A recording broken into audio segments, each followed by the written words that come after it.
Hello, everyone, and welcome to today's live. Today you have me, Tina Squire, and we're going to talk about how to thrive in the workplace with ADHD and how to advocate for yourself. So I'm going to start sharing my screen. And there we go. I'm confident you can see that now. So I'm going to keep going.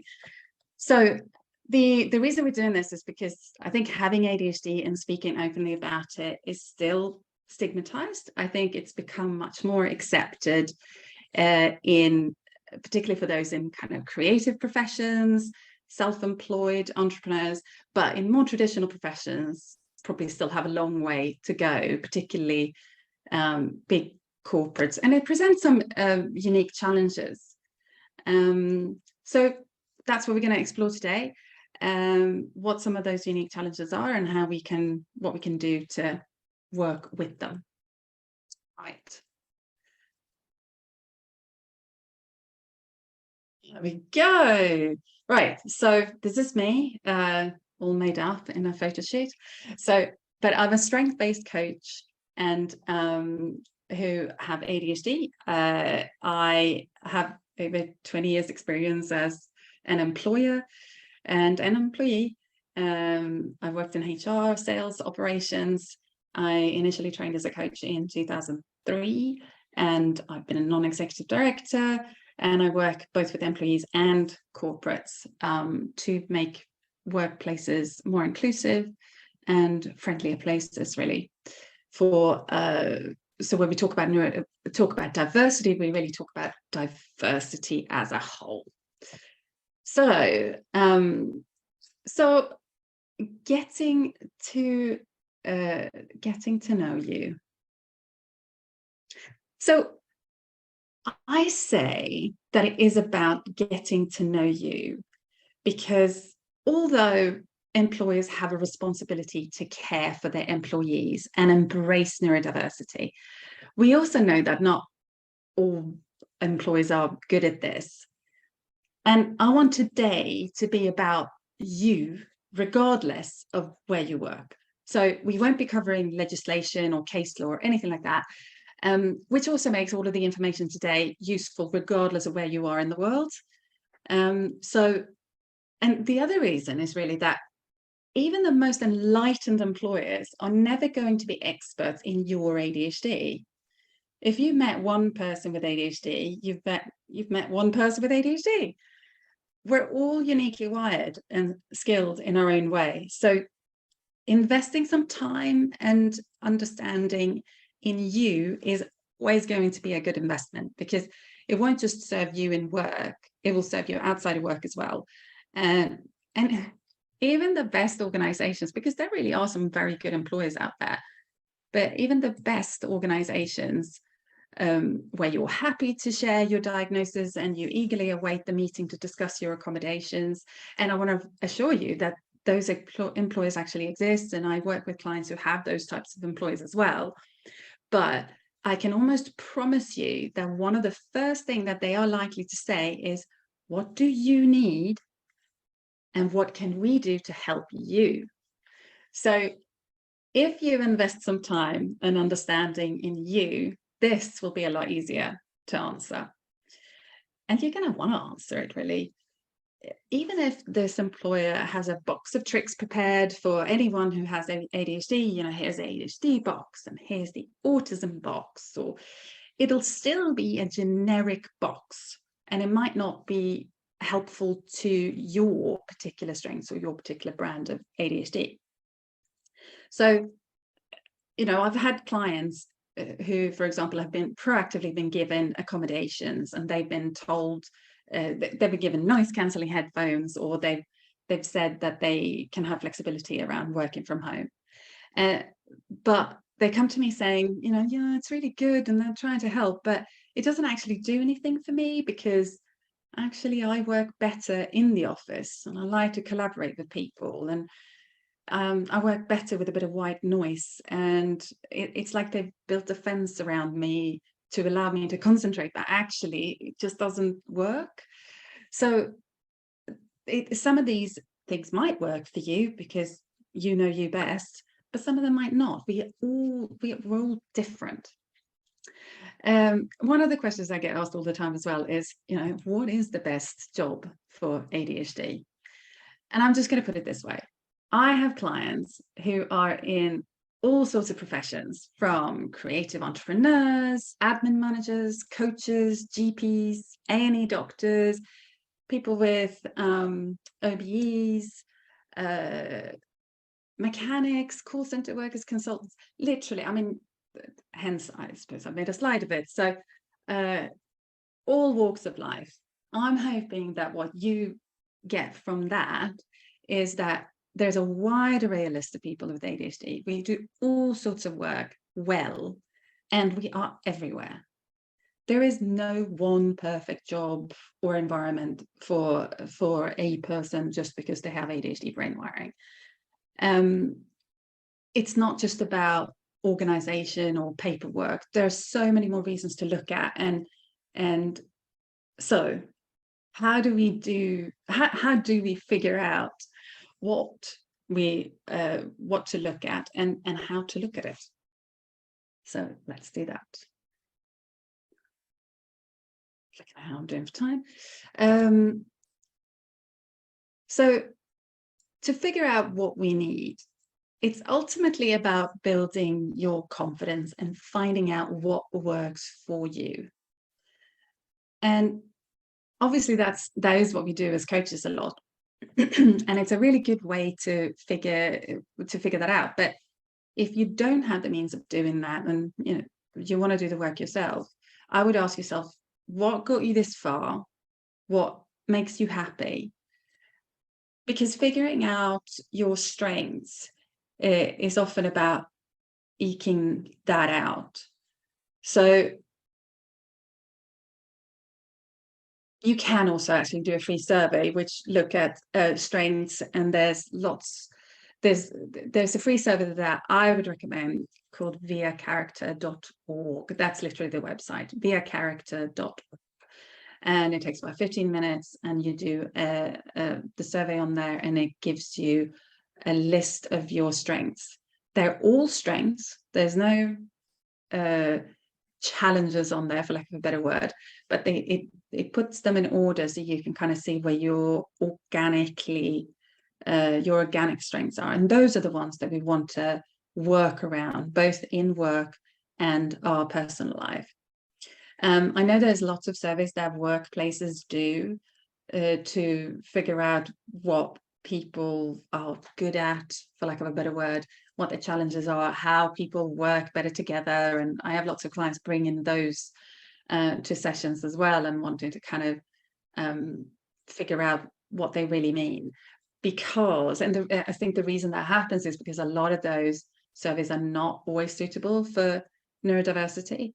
They tend to reflect on your past experiences and gather feedback from colleagues, rather than looking at situations where you have felt successful and accomplished and energized. And sometimes the results come out really funny. And I've also got clients who find them really triggering. So if you are in that situation, I would say definitely go and take that other survey via character.org.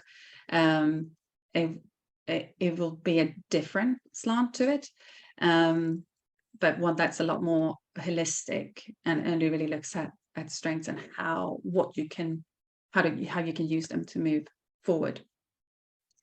But without any surveys, considering what got you this far, what makes you happy, and I've put on there as well some of the things that I would consider. So the environment, your work colleagues. So if you think about times where you were happy at work, and it doesn't have to be a different work, it can be just a time when in this work, or a time where you worked when you was a teenager. Sometimes I've got clients coming saying, oh, when I was waitressing when I was 18, I really liked it.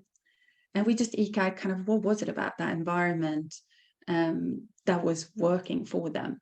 And that's where the crux of it is. If it's difficult to ask yourself these questions, I would consider doing it with somebody, because it might be that you're just having difficulty thinking of good things. That sometimes some of the challenges that we have is that the good memories don't tend to stick in the same way.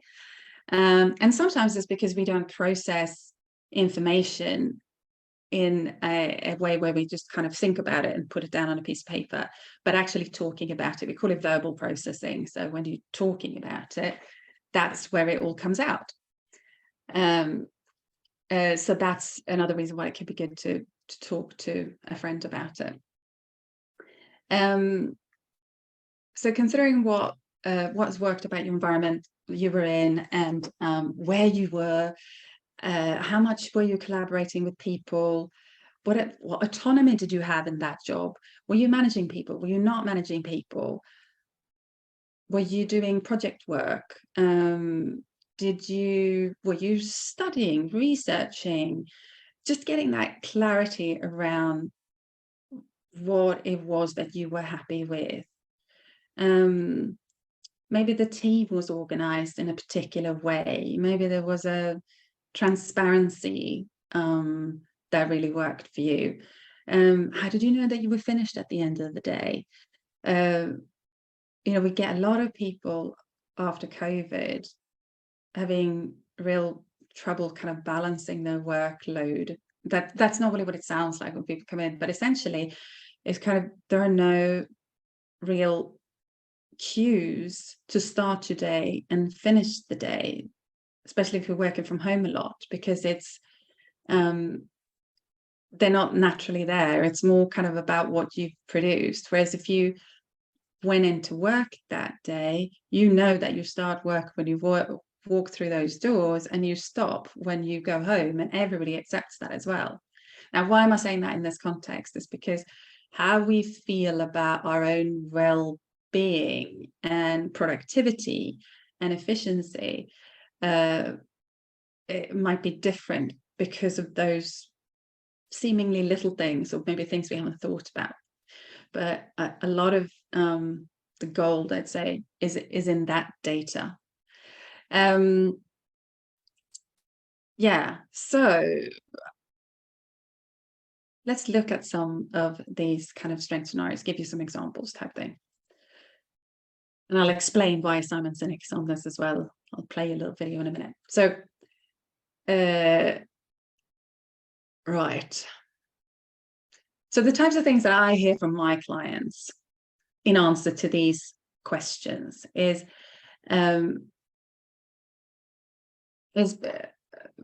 so this is both positive and negative. So people who are really good and confident in their jobs might have gone and got promoted, and then they wanted that promotion, but now the job is actually really different. The aspect of having to manage people is a bigger part of the job than it was before. Before you were doing the job, now you're managing people who do that job. That's actually a completely different skill set. And I appreciate that you still wanted that promotion, but your job has actually changed a lot. It's a completely different skill.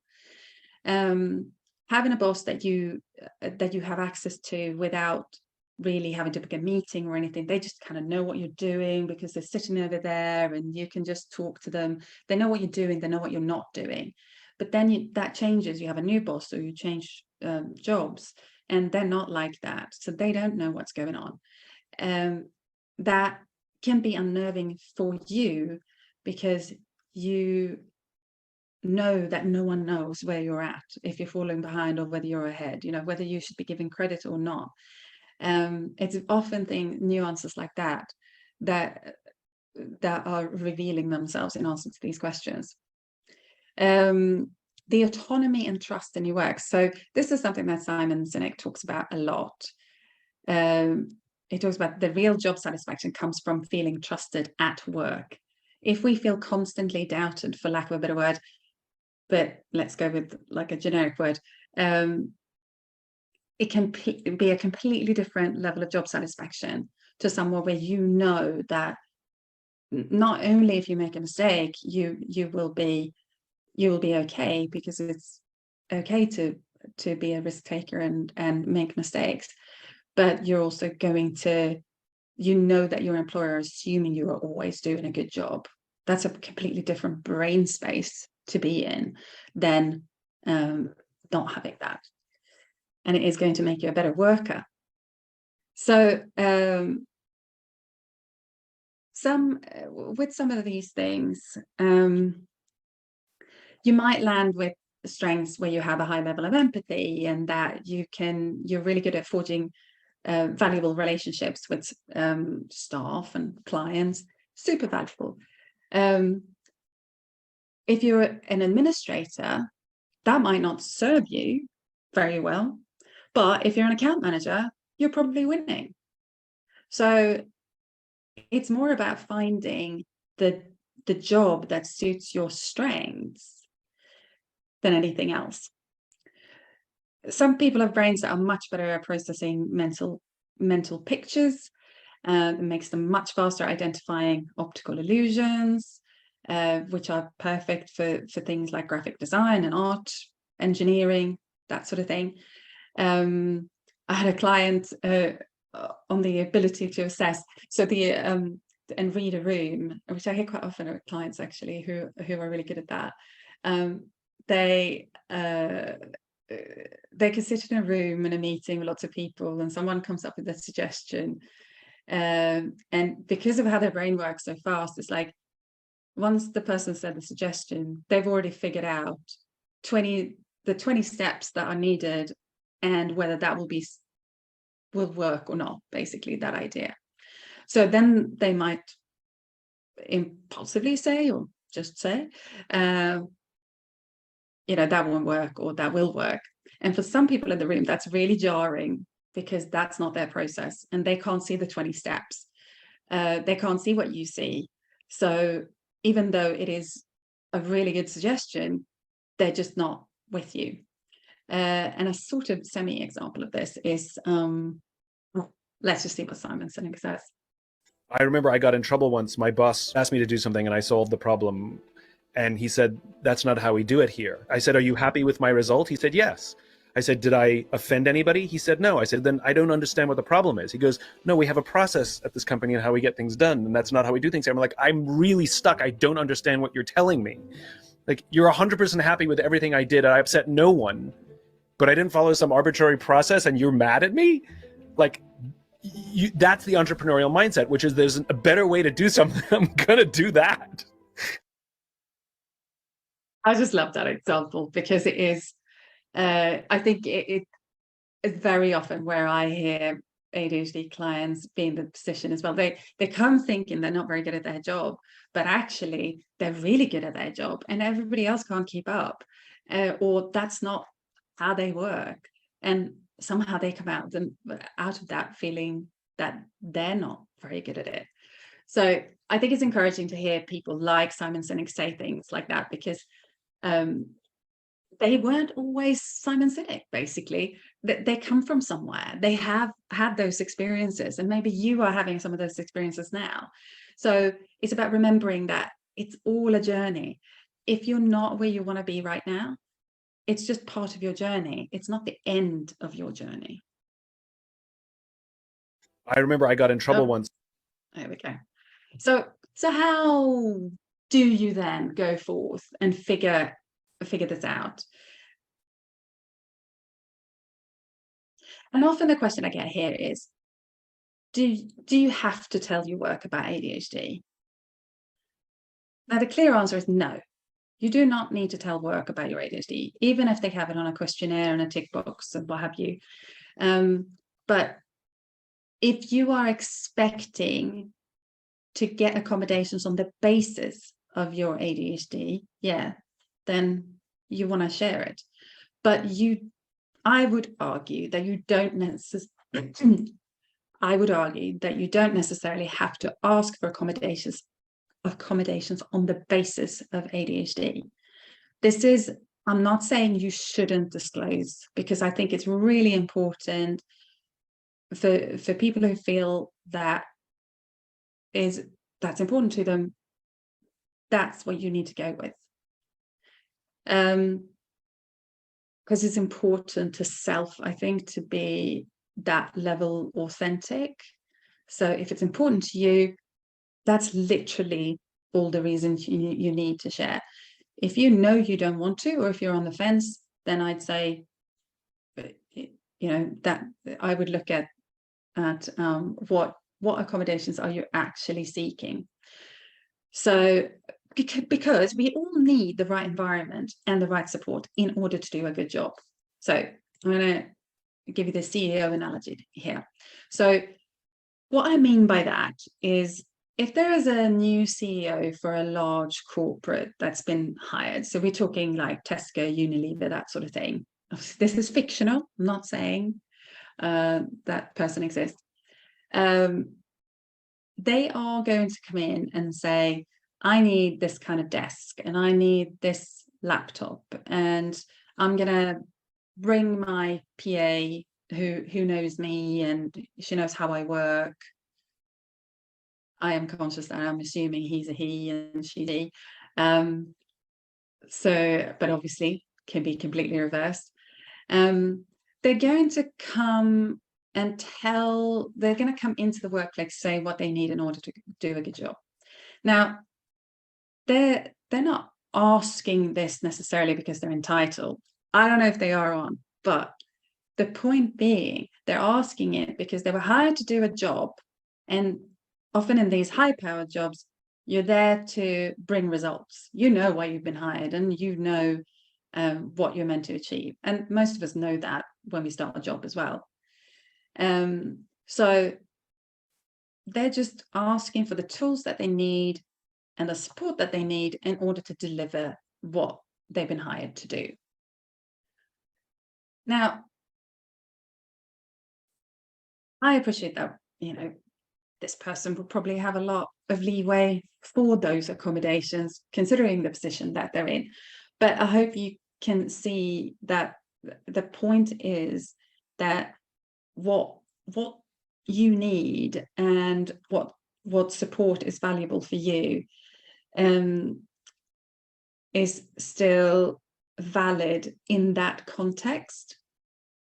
So if you know that you are going to do a better job working different hours, or working in the office, or working a little bit from home, or having a different type of screen, or having a tablet that you can write on in meetings, or something where you can dictate stuff, that is how to get the best out of you.